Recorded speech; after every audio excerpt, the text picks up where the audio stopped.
Hi all. Okay, so I finished the shoes and I wanted to post them up, but I also wanted to post some words of encouragement to any beginners out there that are just starting off and maybe you're not getting it as fast as you feel like you should, or the results are not like, you feel like they should be. I wanted you to know I used to be just the same way.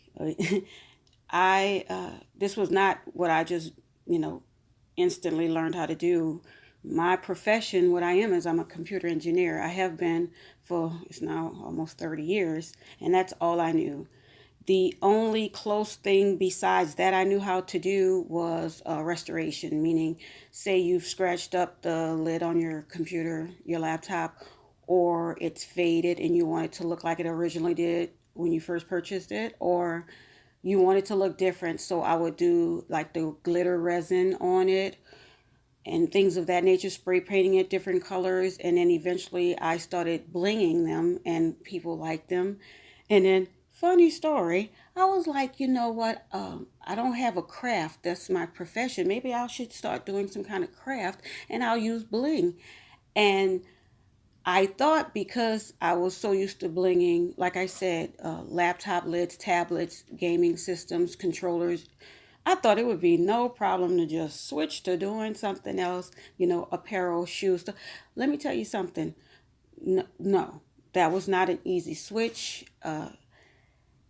I laugh at my cockiness into believing that, and it was not that. It was a complete and utter fail. I messed up so many times. I'm not even joking. Please don't think it was one or two times. I had bins full of ruined, and yes, I was using my own shoes. I destroyed so many of my shoes, purses, wallets. I'm not even joking. It was horrific. And I was so upset because I thought it was, like I said, but I'm saying all this to just reach out to you and just let you know we all have been there. A lot of people, yes, they'll get it on that first try, be like, psh, magic. But if you're like me and no, it wasn't like that, then trust me, I just want you to know I understand. I still have moments of, I guess you could say, doubt and insecurities in my own work. I think the cruelest judge of our work is ourselves. But so I do understand, and I continue to understand, and I'll always say, if you ever need help, just I'm here.